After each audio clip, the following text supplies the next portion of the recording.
Salam Bapak Ibu Saudara yang dikasih Tuhan, salam sejahtera buat Bapak Ibu Saudara kita sekalian yang bersama-sama dengan saya. Pada kali ini kita akan sama-sama kembali merenungkan firman Tuhan.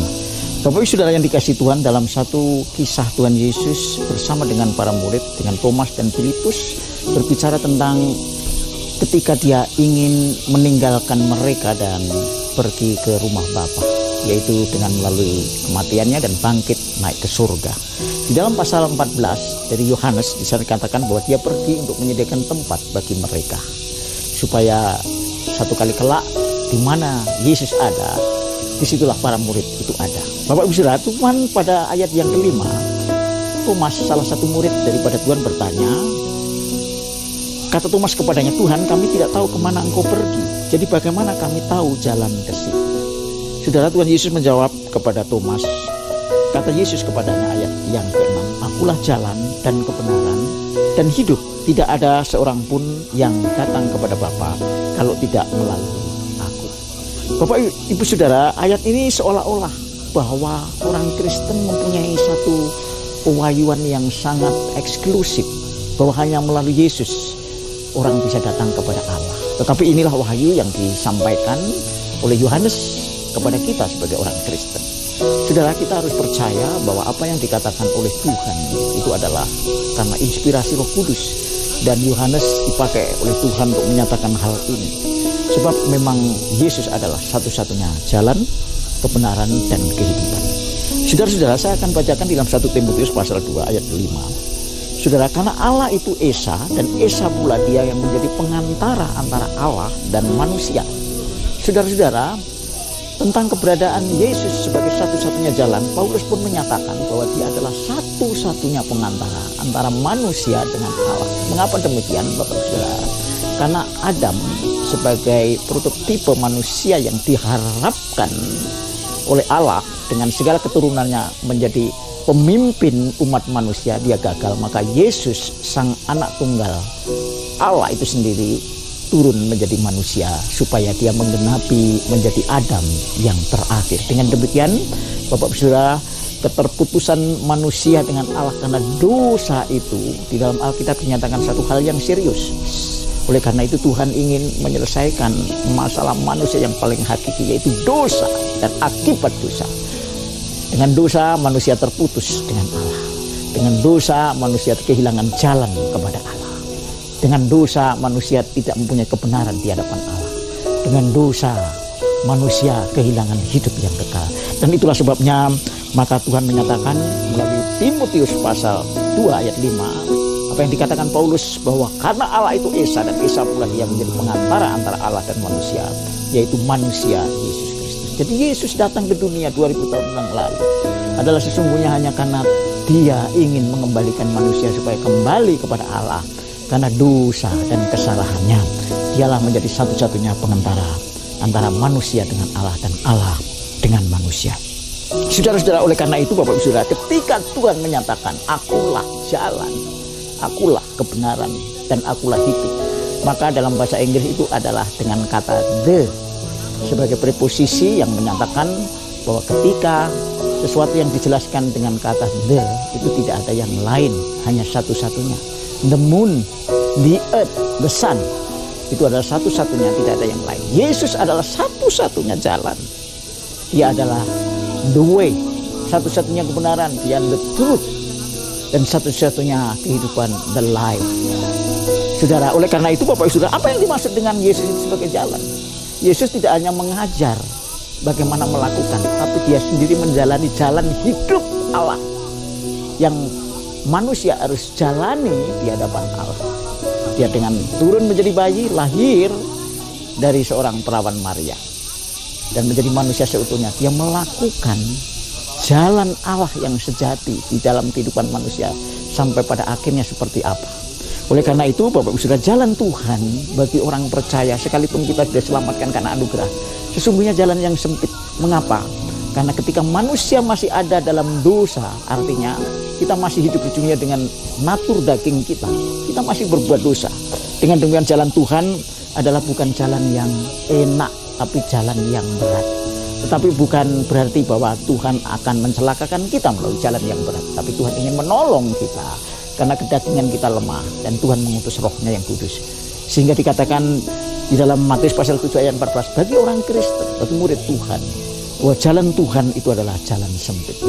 Bukan jalan yang sempit, tapi manusianya yang terlalu besar untuk mengikuti jalan dan menjalani hidup itu. Matius 7 ayat 14 dikatakan, karena sesaklah pintu dan sempitlah jalan yang menuju kepada kehidupan, dan sedikit orang yang menghadapinya. Tuhan mengatakan, masuklah melalui pintu sempit. Artinya ikutlah Yesus, percayalah Dia sebagai Juru Selamat dan Tuhan, dan ikutlah jalan seperti Dia lakukan. Walaupun keselamatan anugerah, tetapi saudara tidak hanya percaya, tapi lakukan jalan Tuhan, yaitu akulah jalan. Demikian juga jalan itu untukmu, kamu melakukannya supaya saudara dan saya menjadi seperti Kristus. Jadi jalan Tuhan adalah jalan sempit yang menuju kepada kehidupan. Kalau saudara mempunyai masalah di dunia ini, percayalah, kalau saudara mengikuti jalan Tuhan sebagai jalan yang sulit, tapi Tuhan menyertai saudara, saudara pasti akan dibawa kepada kebenaran. Dan kalau saudara ada dalam kebenaran, terus saudara pasti akan memperoleh hidup yang kekal. Yang kedua, Bapak Ibu Saudara, ketika Tuhan Yesus mengatakan akulah kebenaran, adalah kebenaran yang disingkapkan melalui kebenaran Kristus. Bukan kebenaran karena perbuatan baik saudara dan saya. Kebenaran Kristus adalah kebenaran karena iman, dan karena Kristus mati dan bangkit untuk orang percaya. Orang yang percaya itu dibenarkan karena imannya, karena percayanya. Mari saya bacakan di dalam Roma pasal 3 ayat 24 dan 28 yang berbunyi demikian. Dan oleh kasih karunia telah dibenarkan dengan cuma-cuma. Jadi pembenaran kepada orang percaya, kepada orang Kristen yang mengaku dan mengikut Yesus sebagai Juru Selamat dan Tuhan, itu dibenarkan karena cuma-cuma. Itu kebenaran Kristus.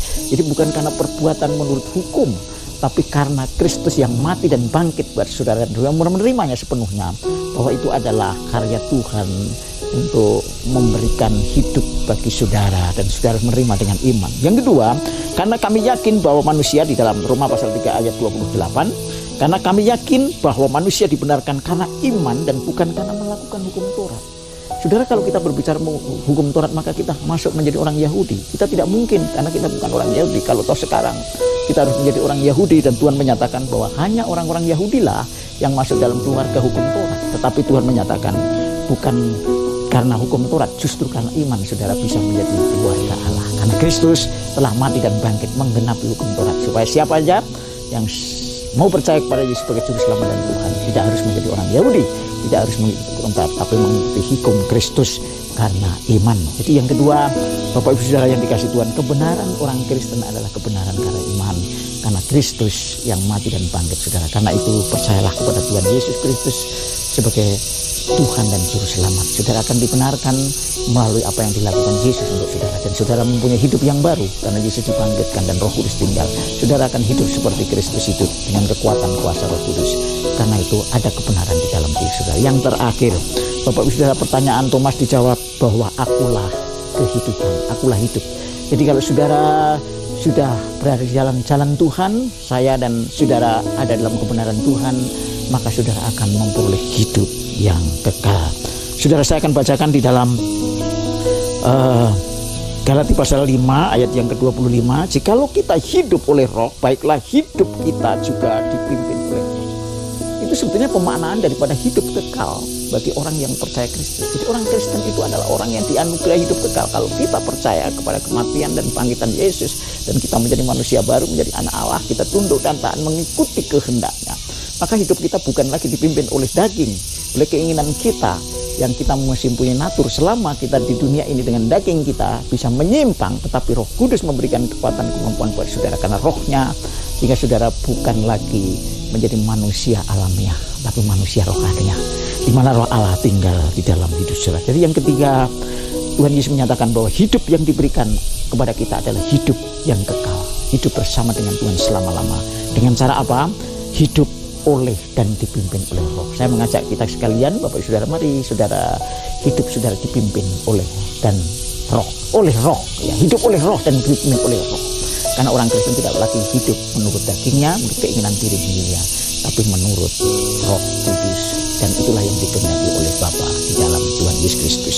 Tiga hal yang Tuhan nyatakan bahwa akulah jalan kebenaran dan hidup, bahwa jalan Tuhan adalah sempit. Mari kita masuk melalui jalan sempit, bahwa bahwa kebenaran Tuhan, kebenaran orang percaya adalah kebenaran karena iman, bukan karena perbuatan baik kita.